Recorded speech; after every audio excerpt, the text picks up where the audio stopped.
Dying. It's the one experience every living being shares, yet no one can truly describe. We watch it unfold in others, marking it as an end. But what if death isn't an end at all? What if it's only the continuation of a journey we don't yet understand? Today, we'll explore the psychology of the last days of life, not just from the perspective of those left behind, but through the lens of the dying themselves. Together, we'll dive into the mysteries of consciousness, the stories science has uncovered, and what it means to live with the knowledge that this life is part of something far greater. This is The Psychology of Us with Professor RJ Starr. Welcome to the conversation.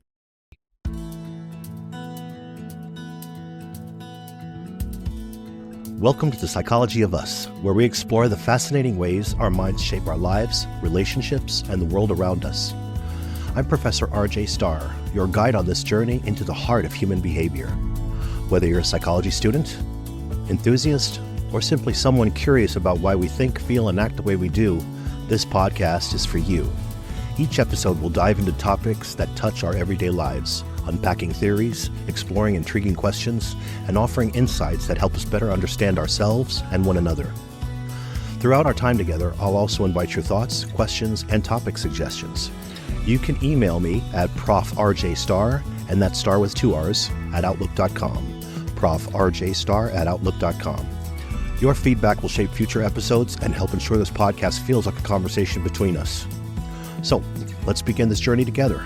Get comfortable, stay curious, and let's discover the psychology of us. Hello, and welcome to The Psychology of Us. I'm Professor RJ Starr, and today we're embarking on a profound exploration, one that touches every human life, yet remains shrouded in mystery. We're talking about the last days of life, the act of dying, and the question it raises about consciousness, existence, and what it means to transition from this life. For most of us, dying is something we observe, an experience we witness as loved ones pass. We mourn, we grieve, and we assign meaning to what we see. But what if death, as we understand it, isn't the end? What if the person who is dying experiences something entirely different, something we can only begin to imagine? In this episode, we'll explore the psychology of death from two perspectives: the living who witness it, and the dying who might be undergoing something far more complex than the cessation of life. Along the way, we'll dive into psychological theories, personal reflections, and even some thought-provoking case studies that challenge the way we view mortality. Together, we'll ask questions that go beyond the observable. Is death truly the final chapter? Or is it part of a greater continuum, one that invites us to rethink everything we believe about life and consciousness? So let's take this journey together, because in understanding the act of dying, we just might uncover deeper truths about what it means to live. Death, for those left behind, is a moment frozen in time, a definitive end that reshapes their world. It's the loss of a presence, a voice, a touch. Yet, what we experience as the living may tell us more about ourselves than about the person who has passed. Psychologists have long explored how the human mind processes death.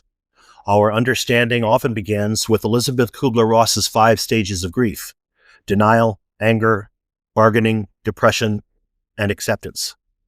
This framework captures the emotional turbulence that accompanies loss, but it's rooted in the perspective of the living. These strategies reflect our struggle to integrate the absence of someone into the fabric of our lives, a struggle that begins well before the physical act of dying. Consider the phenomenon of anticipatory grief.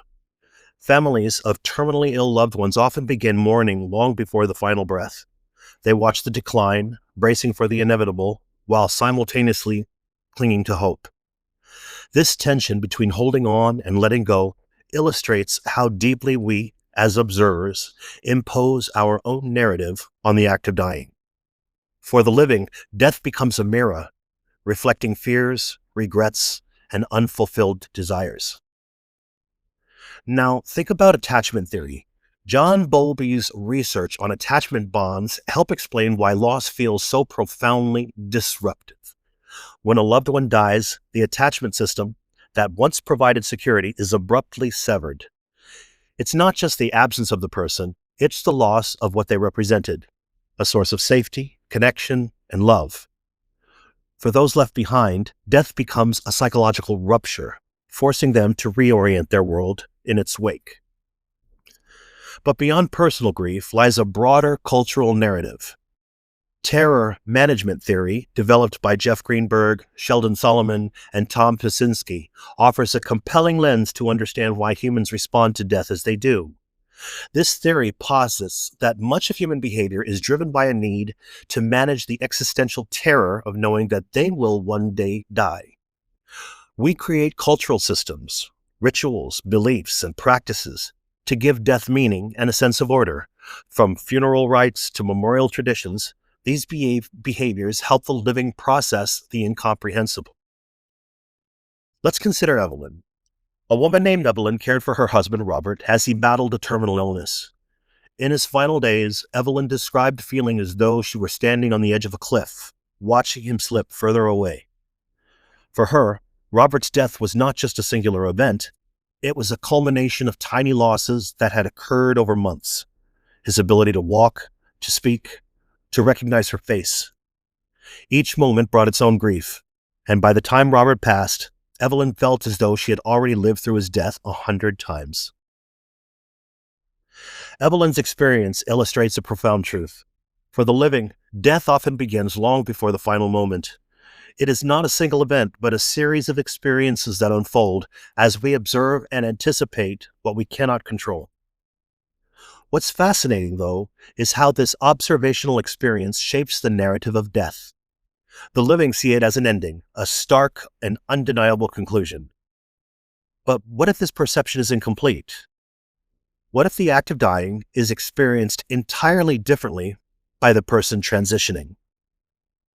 We'll explore that in the next section, but for now, let's consider this.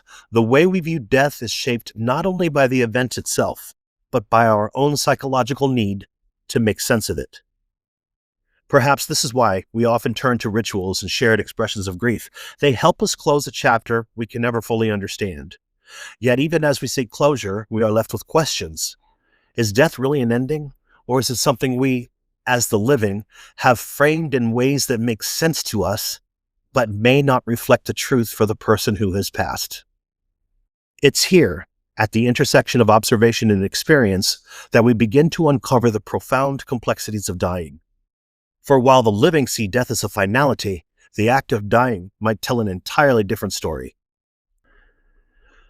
Now let's discuss the subjective experience of the dying person. For those observing death, it often seems like an abrupt end, a curtain falling on the final act of a person's life. But what about the person who is dying? What is their experience?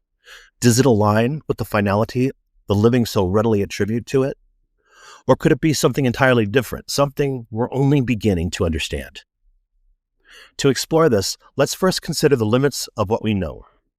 The subjective experience of dying is inherently elusive. After all, those who pass cannot tell us what it was like. Yet glimpses from near-death experiences, or NDEs, psychological studies, and anecdotal reports from those in hospice or palliative care provide compelling clues. Near-death experiences are a fascinating entry point into this discussion. Psychologist Bruce Grayson, a leading researcher in this field, has documented thousands of cases where individuals clinically pronounced dead, or close to it, report strikingly similar phenomena.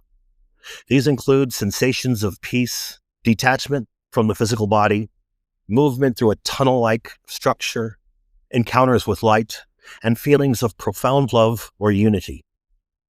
What's intriguing is that these experiences often occur in the absence of brain activity, challenging the notion that consciousness is entirely tied to the physical body. One case involved a man named Michael who suffered cardiac arrest and was resuscitated after several minutes. Michael later described hovering above his body, watching the doctors frantically work to revive him. He recalled feeling no fear, only calm, as though he were merely observing something happening to someone else. More profoundly, Michael described a sense of being drawn toward a light that felt inviting and familiar. Though he was ultimately revived, he no longer feared death, believing it to be a transition rather than an end. These accounts echo themes found in Viktor Frankl's logotherapy, which emphasizes the human need to find meaning even in the face of death. For many individuals nearing the end of life, the experience is not one of fear or resistance, but of acceptance and reflection. In hospice settings, patients often report a heightened sense of clarity about what truly matters: love, relationships, and the legacy they leave behind. Consider a study conducted by psychologist Kenneth Doka, which explored the psychological stages of dying.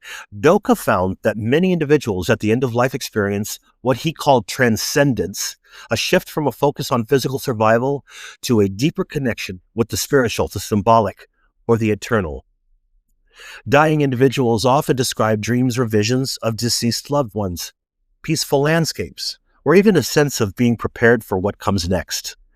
These experiences suggest that the act of dying might not feel like a conclusion, but like a stepping into another phase of existence.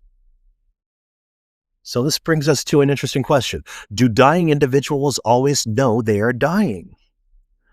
Research suggests the answer is complicated. In some cases, particularly with sudden death or altered states of consciousness, the individual may not recognize what is happening. This aligns with reports from near-death experience survivors who describe seamless transitions. One moment they are in the physical world, the next they are not. From a psychological perspective, this could be explained by the brain's protective mechanisms.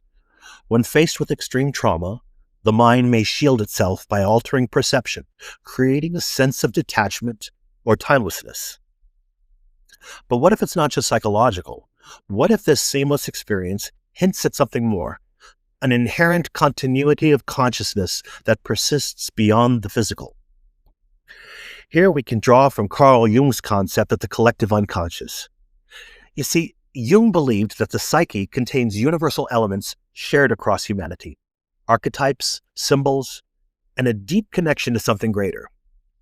Could the act of dying tap into this collective unconsciousness, allowing individuals to experience a state of unity rather than separation? Well, let's revisit Evelyn, the woman from the previous section who cared for her dying husband, Robert. In his final hours, Robert, who had been largely unresponsive, suddenly opened his eyes and looked directly at Evelyn. He smiled, uttered her name, and said, "It's so beautiful." Moments later, he passed. Evelyn described feeling as though Robert had seen or understood something she couldn't, a glimpse of what lies behind. For Robert, dying did not appear to be an end, but a revelation. Stories like these remind us that the subjective experience of the dying may be vastly different from how the living perceive it.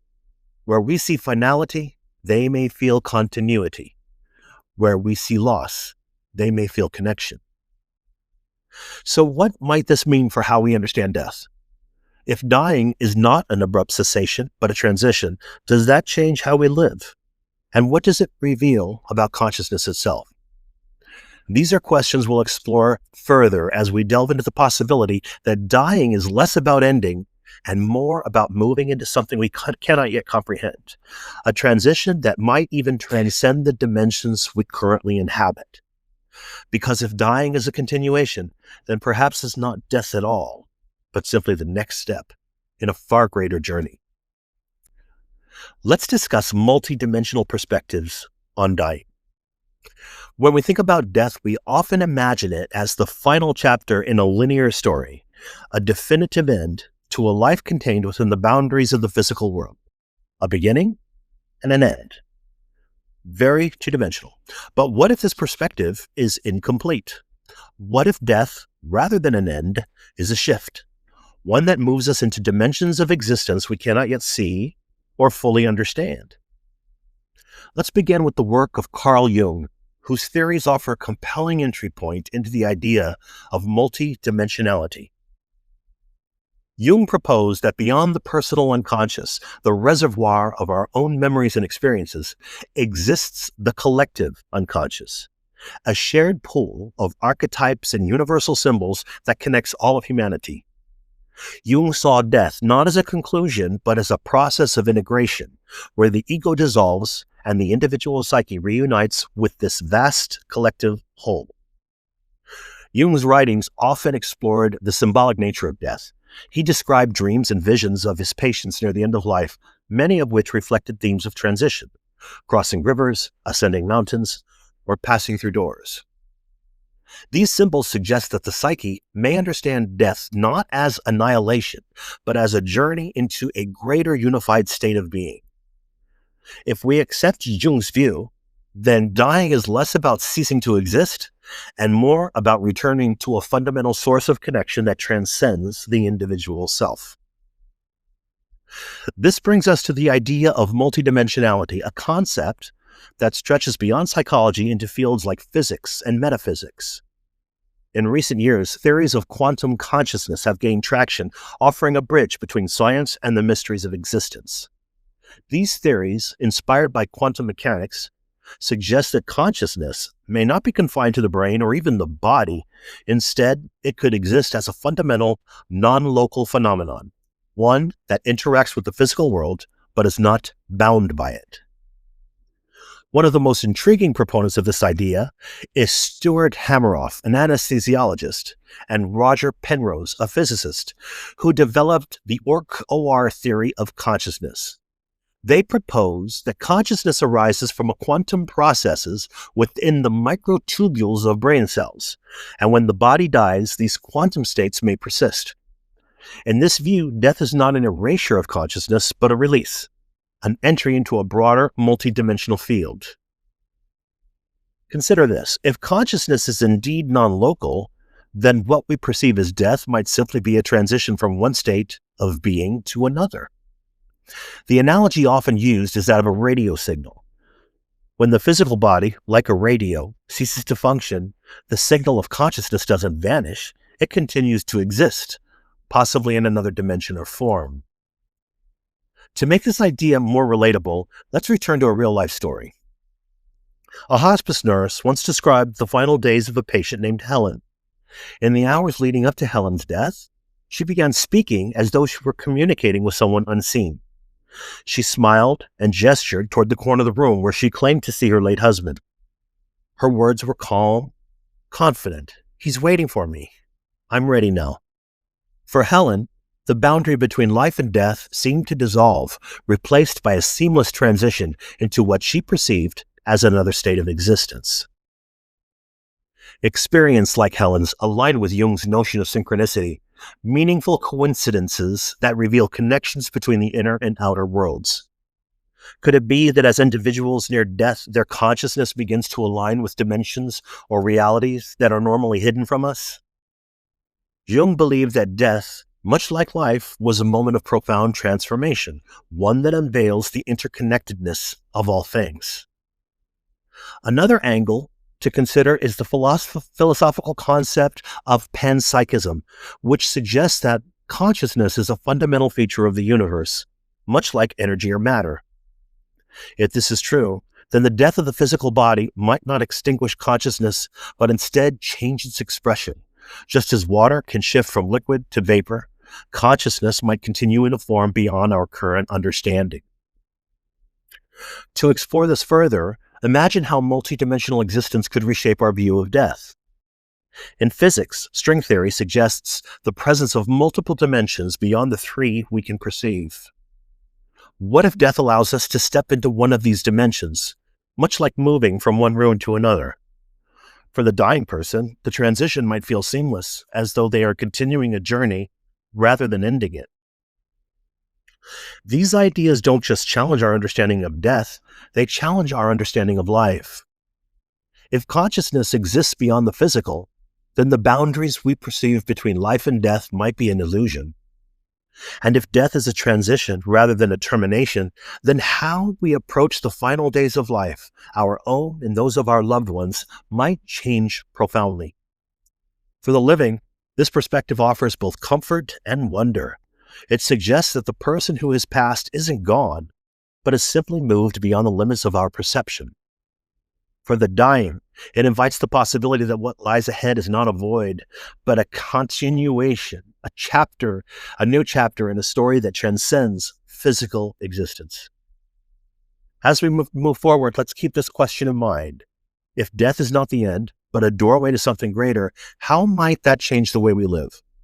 Because when we begin to see life and death as part of a continuum, the fear of finality is replaced by a profound sense of connection to something vast, enduring, and beautifully mysterious. What does this perspective mean for the living? If death is not an end, but a transition, an entry into something greater or more expansive, then what does that mean for those of us who are still here? How does this perspective shape how we live, how we grieve, and how we find meaning in the face of loss? Let's start with existential psychology, which has long argued that an awareness of mortality is central to the human experience.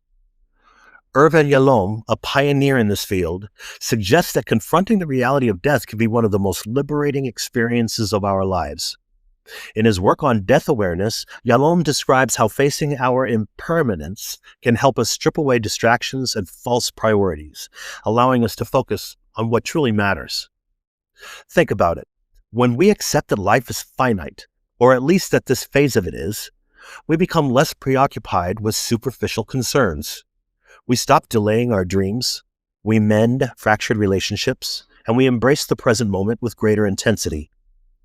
Yalom calls this the gift of mortality, a paradox in which the very thing we fear becomes the source of our most profound freedom. Take the story of a man named David, who lost his best friend in an unexpected accident. For months, David was consumed by grief, haunted by the things left unsaid and the plans left undone. But over time, something shifted. David began reevaluating his own life, asking himself questions like, what would I regret if my life ended tomorrow? The loss of his friend, while devastating, became a catalyst for change. He left a job he found unfulfilling, reconciled with estranged family members, and made a point to travel, a dream he had always postponed. David's story illustrates the transformative power of embracing mortality. When we confront the reality of our death, we are forced to live with greater authenticity, prioritizing what aligns with our deepest values. In this way, death is not just an end, it's a teacher, reminding us to make the most of our time and connections. But what about those left grieving? How do we process the pain of loss in light of this perspective? Here, resilience theory offers a framework for understanding how people find strength in the face of adversity. Resilience doesn't mean avoiding grief or pain. It means navigating through it, finding ways to adapt and grow even as we mourn. When we interpret death not as a final separation, but as a transition, it can provide a sense of continuity and connection. For instance, many people find comfort in the idea that their loved ones still exist in some form, whether in memory, in spirit, or in a dimension beyond our perception. This belief often leads to rituals and practices that foster resilience, such as lighting candles, keeping a loved one's belongings close, or even talking to them as though they are still present. These acts create a bridge between the living and the departed, reinforcing the idea that the bonds of love are not easily broken. In some cases, this perspective does more than help individuals cope. It can lead to profound personal growth. This brings us to the concept of post-traumatic growth, which describes the positive changes that can occur in the aftermath of loss or trauma. Reflecting on death as a transition rather than an end can open the door to spiritual and psychological growth. For example, a woman named Maria lost her mother after a long illness. In the months that followed, Maria found herself drawn to her mother's journals, where she discovered reflections on love, family, and faith. Through this, Maria not only deepened her understanding of her mother's life, but also began to reevaluate her own. She started volunteering at a hospice, finding meaning in supporting others at the end of life. Maria's grief didn't disappear, but it transformed into a source of purpose and strength. Post-traumatic growth often involves a reorientation of priorities, a newfound appreciation for life, and a deeper sense of connection to others.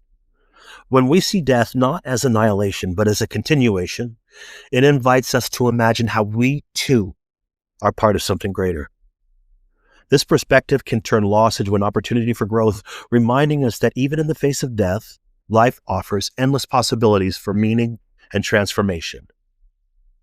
So what does all this mean for how we live? It means recognizing that the awareness of death isn't something to fear, but to embrace. It's a reminder to live authentically, to cherish our connections, and to seek growth even in the face of pain. It's an invitation to view grief not as an end, but as a bridge to deeper understanding and resilience. In the words of Jung, through the physicality of death destroys us, the idea of death saves us. By confronting death head on, we free ourselves to live fully, unburdened by illusions of permanence. And by viewing death as a transition, we find comfort in the possibility that what we love never truly disappears. It simply changes form, continuing in ways we can't yet fully grasp. As we reflect on these ideas, consider this. How might your life change if you embraced mortality, not as an enemy, but as a guide? How might your relationships deepen, your priorities shift, and your sense of purpose expand if you viewed death as part of a continuum rather than an end? In this perspective lies the power to live not in fear, but in freedom, to see every moment as an opportunity to connect, to grow, and to leave a legacy of meaning for those who come after us. Because when we embrace the truth of death, we discover the fullness of life. Death, as challenging as it is to confront, holds within it an extraordinary power, the power to remind us of life's beauty and fragility. When we understand death not as an end, but as part of a larger journey, it invites us to live with greater intention, clarity, and presence. Positive psychology teaches us to focus on what brings joy, meaning, and fulfillment to our lives.